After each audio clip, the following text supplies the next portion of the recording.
Итак, начальник кричит на подчиненного, подчиненный уже в роли мужа кричит на жену, жена уже в роли матери кричит на ребенка, ребенок в роли ребенка кричит на своего кота, и котик, не выдержав этого, совершает самоубийство путем асфиксии. Кто же не прав во всем этом? Кто виноват? Давайте разберемся. Первый кадр. Начальник кричит на подчиненного. То есть подчиненный, видимо, просрал все полимеры, не выдержал сроки или что-то еще зафейлил и, в принципе, совершенно справедливо получил выговор от своего начальника. Ибо какого черта? Вот накладные, а вот результат твоей деятельности. Так что я считаю, что, в принципе, на первом кадре не происходит ничего из ряда вон. Начальник имеет право высказать свое подчиненному. Конечно, он мог бы быть милее, мягче, но если мы будем каждого спрашивать, как вам работа, не хотите ли поработать, это будет не производство, а знаете что? Кстати, я давно хочу с вами поговорить. Где вы бываете? Я не могу вас найти. Где вы бываете все время? Кадр номер 2. Подчиненный, придя домой и будучи весь на нервах от вызова на ковер, предъявляет претензии жене. Почему ты, жена моя, не заштопала мне носки? Либо не купила новые носки? Почему я должен ходить в этом? Справедливо ли он вымещает свое на жену? Тут уже сложнее, конечно. Если подобные взаимоотношения в рабочем коллективе, в общем, имеют смысл, на мой взгляд, ибо работать просто так никто не хочет. Всех нужно гонять и, в общем, держать в некотором напряжении, чтобы не расслаблялись и не приходили на работу просто так, то в условиях семьи подобный оверреактинг, или как это сказать, подобные эксцессы, в общем и целом, конечно, их можно понять, ибо, находясь с женой или с мужем постоянно, так или иначе тебя начнет раздражать этот человек, и это раздражение будет выливаться в подобные вещи, когда какие-то мелкие поводы выступают именно поводами, а не причинами криков и скандалов. Вот. В данном случае, если бы не носки, наш герой нашел бы кучу других поводов, чтобы накричать на жену и выместить свое раздражение. И вот это ощущение униженности, которое он испытывает, видимо, на работе. То есть, опять же, его можно понять, но можно ли его простить? Я считаю, что скорее нет. То есть ему не стоило кричать на жену. Он должен был взять себя в руки и понять, что его проблемы — это его проблемы, а жена к ним прямого отношения не имеет. Хотя дырявые носки — это, конечно, не ок. Вы можете возмутиться, какого черта? Почему жена должна штопать мужу носки? Пусть сам позаботится о своем гардеробе.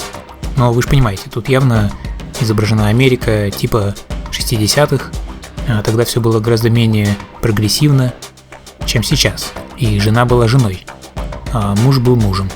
И каждый делал свое дело. Муж работал, а жена, грубо говоря, штопала носки. Хорошо это или плохо, но таков сеттинг этой картинки. Кадр номер 3. Жена, на которую только что наорал муж, идет к своему ребенку и поясняет ему открыто и смело прямо в лицо, грозя пальчиком. Неизвестно какими словами, но в общем она зла на него. Почему? Потому что ребенок исписал некой белой субстанцией стены. Объясните мне, какой человек в своем уме рисует на обоях. Поэтому ребенок, несмотря на то, что у его матери был тяжелый день, на нее накричал муж, несмотря на это, ребенок, на мой вкус, заслужил некий скандал в свой адрес. То есть, я не большой знаток детской психологии и там парентинга, или как это называется, искусство быть родителем, но так или иначе, реакция матери на выходку сына кажется мне в принципе справедливой.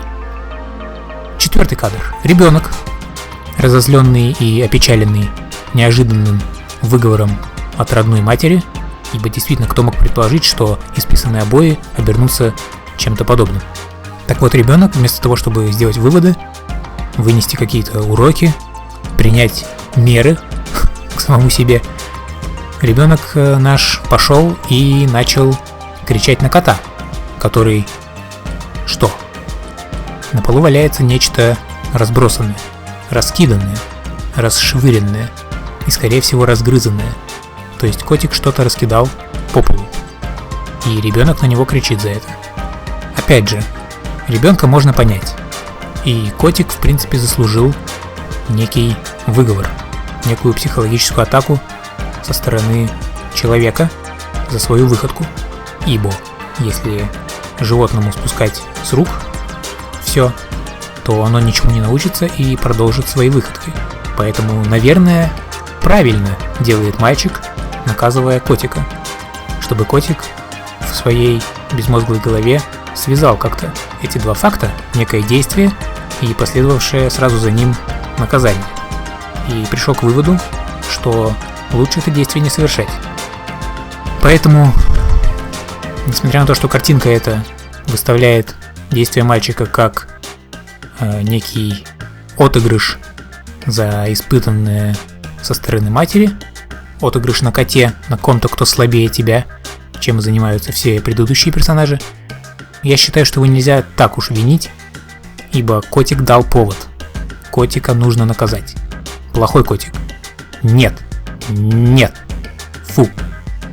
И, наконец, на 5-м кадре мы видим трагичный финал всей этой истории, всей этой цепочки ненависти, а именно котика, который повесился к чертовой матери. Непонятно, как он это совершил, будучи котиком, но факт остается фактом.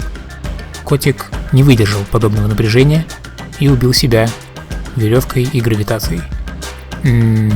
Очевидно, что последний кадр несет исключительно иронический характер, ибо не может котик убить себя.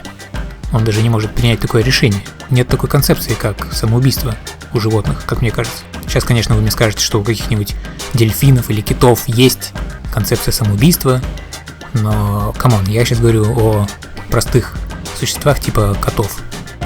И тем не менее, наш котик убил себя. Правильно ли он сделал?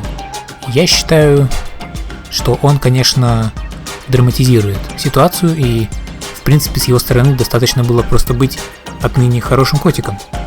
Но, видимо, котик рассудил иначе. Так или иначе, основным мудаком на этой картинке мне видится все-таки муж, ибо ему не стоило свои проблемы на работе таким вот образом проецировать на жену, которая тоже отчасти не права, конечно, с дырявыми носками, но, камон, какая связь между фейлом нашего героя на работе и дырявыми носками дома? Думаю, это урок для всех нас. Не фейлите на работе, штопайте вовремя носки, не рисуйте на стенах и не раскидывайте по полу непонятно что. И все у вас будет хорошо.